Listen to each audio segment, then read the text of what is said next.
Students, आज हम निर्देश तंत्र पाठ के अंतर्गत एक समान क्षेत्र में गति का अध्ययन करेंगे।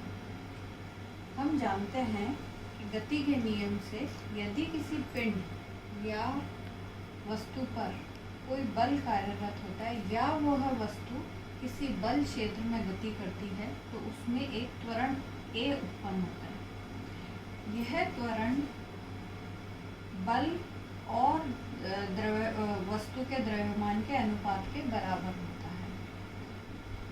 जो लगाया गया बल है उसके कारण ही त्वरण उत्पन्न होता है। तो ये बल जो है, ये बल हमारा हर स्थान पर एक समान भी लग सकता है और परिवर्तित भी हो सकता है। उसके आधार पर क्षेत्र जो है, बल के कारण उत्पन्न जो क्षेत्र है वो दो प्रकार से हो सकता है, समान क्षेत्र या असमान क्षेत्र। हम यहाँ पर समान क्षेत्र में क्या प्रभाव होता है उसके बारे में पढ़ेंगे। उसके लिए हम तीन समान क्षेत्र का अध्ययन करेंगे। एक है गुरुत्वीय क्षेत्र, दूसरा एक समान विद्युत क्षेत्र और तीसरा एक समान चुंबकीय क्षेत्र। अब गुरुत्वीय क्षेत्र का आप जानते हैं वह दूरी के साथ परिवर्तित होता है। तो हम गुरुत्वीय क्षेत्र को एक सीमित क्षेत्र में, जहाँ पर उसका मान करीब करीब स्थिर रहे, स्थिरांक रहे, कांस्टेंट रहे, वहाँ पर हम उसका अध्ययन करेंगे। तो इन तीनों का हम समान क्षेत्र में, अगर इन तीनों क्षेत्र में कोई वस्तु गति करती है तो उसके ऊपर त्वरण जो उत्पन्न होता है उसके कारण उस पर क्या प्रभाव पड़ता है उसको हम विस्तार पूर्वक पढ़ेंगे। सबसे पहले हम पढ़ते हैं गुरुत्वीय क्षेत्र में गति। गुरुत्वीय क्षेत्र में गति का अध्ययन हम दो प्रकार से कर सकते हैं कि पहला तो ये कि जब वस्तु ऊपर की ओर जा रही है या नीचे की ओर जा रही है। ये हम इसलिए अध्ययन गुरुत्वीय क्षेत्र में क्या होता है, जब भी वस्तु ऊपर जाती है या नीचे की ओर जाती है तो पृथ्वी उसको अपनी तरफ खींचती है। तो उस खिंचाव के कारण उसके अंदर स्वतंत्रता पूर्वक गिरते हुए पिंड में एक त्वरण उत्पन्न होता है जिसको हम कहते हैं गुरुत्वीय त्वरण, और उसको हम G से डिनोट करते हैं। और तो हम ये जानते हैं कि जब वो क्षैतिज गतिमान होती है तब उस पर गुरुत्वीय त्वरण नहीं लगता, लेकिन जब वह ऊपर या नीचे की ओर गति करती है तब उस पर गुरुत्वीय त्वरण का प्रभाव दिखाई देता है। तो सबसे पहले हम ये मानेंगे कि माना कोई पिंड है जो ऊर्ध्वाधर ऊपर या नीचे की ओर गति कर रहा है, यानी वस्तु की गति ऊपर या नीचे की ओर है। तो ऐसी अवस्था में हमें मालूम है, इस अवस्था को जब कोई वस्तु ऊपर की ओर या नीचे की ओर गति करती है तो हम तीन गति की समीकरण का अध्ययन करते हैं जो हमने पहले छोटी क्लासेस में प्रूव करी हुई है। V = U + GT, U + AT। यहाँ पर हम क्या करेंगे, गुरुत्वीय क्षेत्र का जब अध्ययन करेंगे तो वहाँ पर एक स्थान पर हम G लगा देते हैं। तो V = U + GT, S = UT + ½ GT² और V² = U² + 2GS। अब यहाँ पर एक चीज़ का और ध्यान रखेंगे कि जब वस्तु नीचे की ओर गिर रही है तब तो G के अंदर पॉजिटिव साइन आएगा, और ऊपर की ओर अगर गतिमान है, वस्तु की गति ऊपर की ओर है तो उसकी जगह माइनस साइन लगा दिया जाएगा। तो यही समीकरण V = U - GT, और इसी प्रकार से बाकी भी बदल जाती है।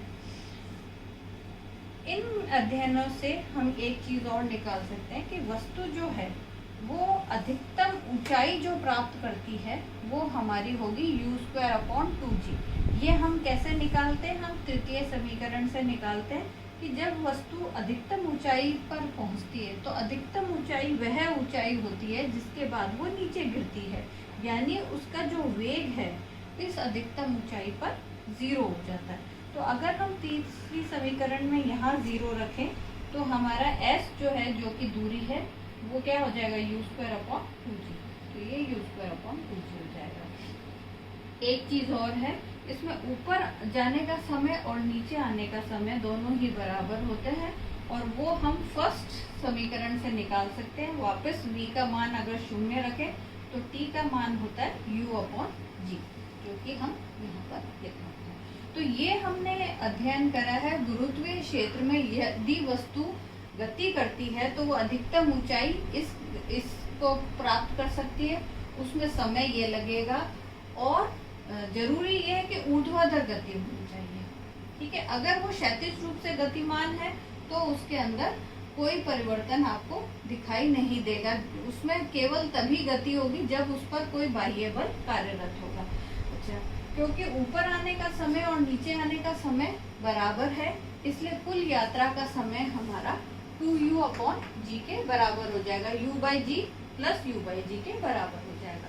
तो ये हमने गुरुत्वीय क्षेत्र का पहला पार्ट करा है, जिसके अंदर हम ऊर्ध्वाधर गति का अध्ययन करते हैं। दूसरी गति जो गुरुत्वीय क्षेत्र में होती है वो हमारी होती है प्रक्षेप्य गति, प्रोजेक्टाइल मोशन। प्रोजेक्टाइल मोशन क्या होती है कि यदि किसी वस्तु को क्षैतिज के साथ किसी कोण से u वेग से फेंका जाए तो वो एक परवलयीय पथ को प्राप्त करके हुए दूसरे स्थान पर गिरती है।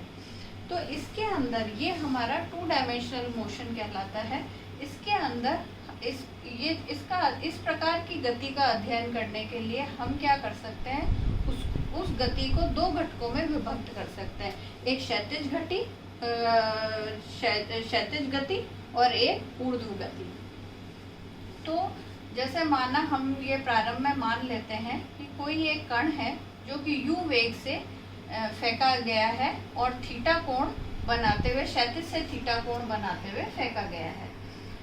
वह अधिकतम O से फेंका गया है और अधिकतम वो P की ऊंचाई प्राप्त करता है और उसके बाद वो इस बिंदु पर आकर नीचे वापस क्षैतिज जमीन पर गिर जाता है। तो ऐसे जो कण है उसकी हम पथ की गति निकाल सकते हैं। तो पथ की गति कैसे निकाल सकते हैं, हम सबसे पहले ये जो वेग है इसके 2 घटक करते हैं, एक x दिशा में और एक y दिशा में। x घटक को हम ux और इसको हम uy कर सकते हैं। हमें पता है क्योंकि ये थीटा एंगल है तो ux का मान क्या हो जाएगा, u cos थीटा, और y का मान हो जाएगा u sin थीटा।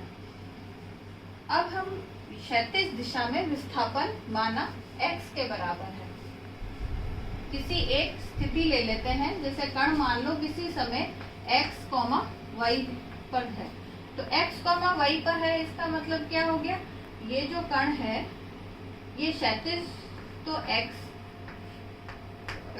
दूरी पर है मूल बिंदु से और ऊर्ध्वाधर वो y दूरी पर है मूल बिंदु से। ठीक है, तो क्षैतिज दिशा में विस्थापन हमने x मान लिया। तो x का मान हम कैसे निकाल सकते हैं, x दिशा में वेग ux इंटू समय, वेलोसिटी इंटू टाइम। तो x दिशा में वेग कितना है हमारा, u cos theta into t। तो x का मान हमारा प्रथम समीकरण द्वारा दिया जाता है। अब ऊर्ध्वाधर दिशा में हम निकालें, ऊर्ध्वाधर दिशा में हम निकालेंगे तो क्योंकि वो ऊर्ध्वाधर दिशा पृथ्वी से ऊपर की ओर लग रही है तो इसमें हमारी द्वितीय समीकरण लगने लग जाएगी, s = ut - ½ माइनस साइन क्योंकि ऊपर की ओर गति है। तो यहाँ पर s की जगह हम, क्योंकि ऊर्ध्वाधर दिशा की गति को लेना है, y ले लिया, u की जगह हमने u sin थीटा ले लिया। तो हम ये समीकरण हमारे को 2 नंबर समीकरण प्राप्त हो जाती है। अब समीकरण 1 से t का मान निकाल के समीकरण 2 में रख देते हैं, तो रखने पर हमारे को ये निम्न समीकरण प्राप्त होती है। हाँ, तो इस प्रकार जब हम t को उसको समीकरण को सिंप्लीफाई करते हैं तो हमें प्राप्त होता है y बराबर x tan theta minus ½ g x² u² cos² theta. अगर हम इस समीकरण को देखें तो इसको हम इस प्रकार से भी लिख सकते हैं, y = bx - cx², जहाँ b जो है वो tan थीटा है और c जो है वो g/2u² sin² थीटा, sin² और cos²।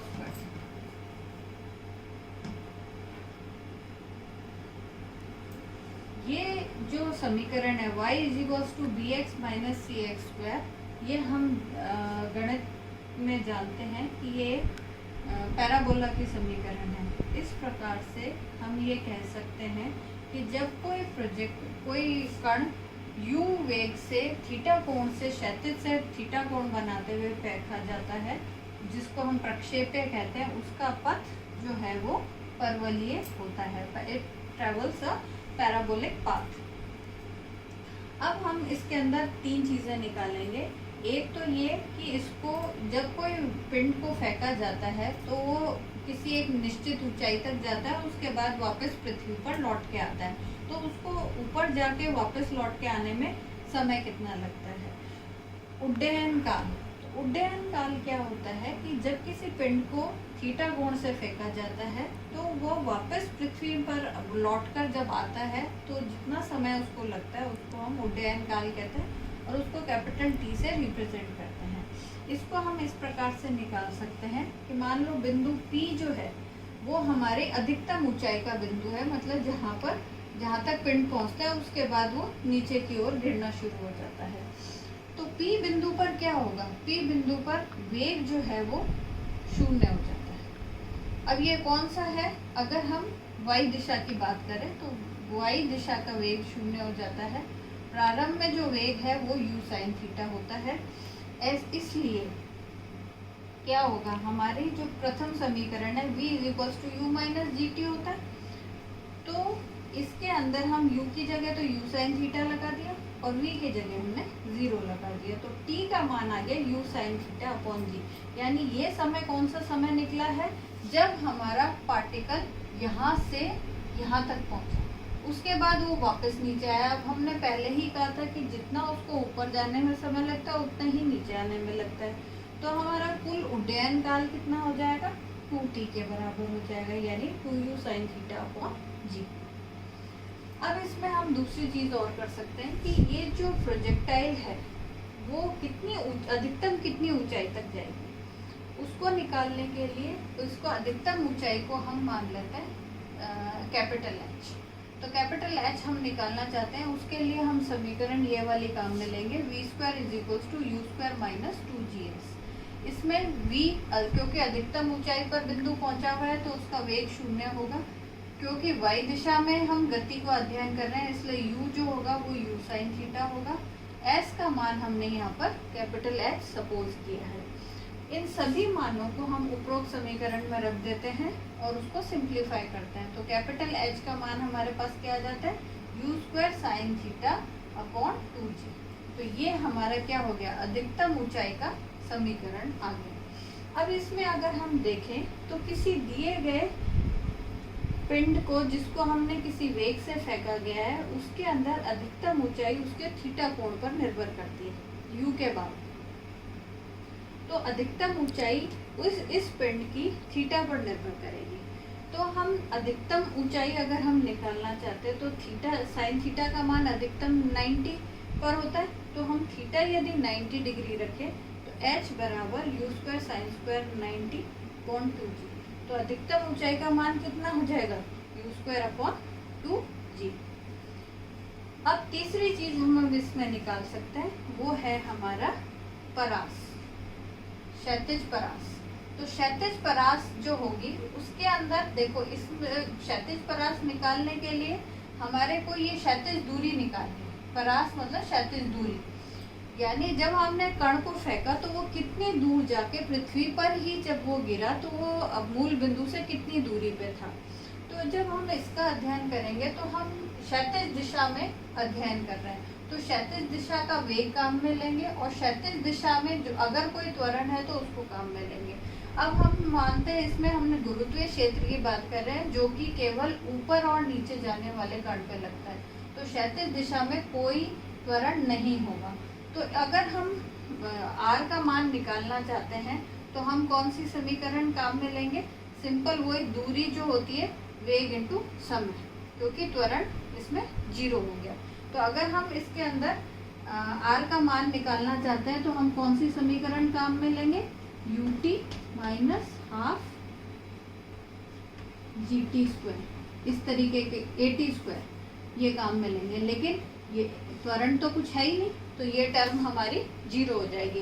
तो S तो हमने यहाँ पर अधिकतम परास मान ली कैपिटल R है। U जो है वो क्षैतिज दिशा का वेग है जिसको हम UX लिखते हैं, और समय जो है वो यहाँ से यहाँ तक लगा समय हम पहले ही निकाल चुके, वो कैपिटल T के बराबर होता है। तो इन दोनों के मान हम रख देते हैं।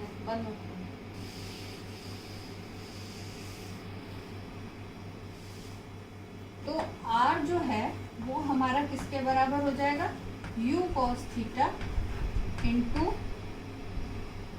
2U sine theta upon G। तो ये हो जाएगा हमारा U स्क्वायर, इसको हम कुछ ऐसे लिख सकते हैं 2 sine theta cos theta upon G। इसको हम साइन 2 थीटा लिख सकते हैं। It means U square is equals to sine 2 theta upon G। अब वापस इसका मतलब क्या हो गया, परास जो है वो किस पर निर्भर कर रही है, वो थीटा पर निर्भर कर रही है। R जो है वो थीटा पर निर्भर कर रही है। अब थीटा पर निर्भर कर रही है तो हमें पता है साइन थीटा का मान 90 डिग्री पर अधिकतम होता है। तो हमारा यहाँ पर थीटा का मान कितना हो जाएगा, 45 डिग्री ले लेंगे, है ना। तो इसके अंदर हम इसको थीटा को हम अगर 45 लें तो साइन थीटा का मान 1 हो जाएगा, और उस वक्त हमारा R का मान U स्क्वायर अपॉन G अधिकतम परास के बराबर हो जाएगा। यानी अगर हम किसी वस्तु को अधिकतम दूरी पर फेंकना चाहते हैं तो हमें थीटा बराबर 45 डिग्री के कोण से अगर हम उसको फेंकेंगे तो वो अधिकतम दूरी पर जाकर, पृथ्वी पर अधिकतम दूरी पर जाके गिरेगा। ये हमारी प्रक्षेपीय गति है। तो हमने अभी इसके अंदर गुरुत्वीय क्षेत्र के अंदर यदि कोई पिंड गति करता है तो उसका वो जो गुरुत्वीय क्षेत्र है उस पर क्या प्रभाव डालता है, उसका हमने अध्ययन किया। हमने देखा कि इसके अंदर गुरुत्वीय क्षेत्र के अंदर अगर कोई पिंड ऊर्ध्वाधर गति करता है तो उस पर गुरुत्वीय क्षेत्र का प्रभाव हमें दिखाई देता है, लेकिन क्षैतिज दिशा में गुरुत्वीय क्षेत्र का प्रभाव नहीं दिखाई देता। अब हम इससे आगे आने वाले उसमें समान क्षेत्र में ही अध्ययन करेंगे, लेकिन हम अब करेंगे कि अगर कोई वस्तु जो है वो विद्युत क्षेत्र में गति करती है तो उस पर क्या प्रभाव है। धन्यवाद।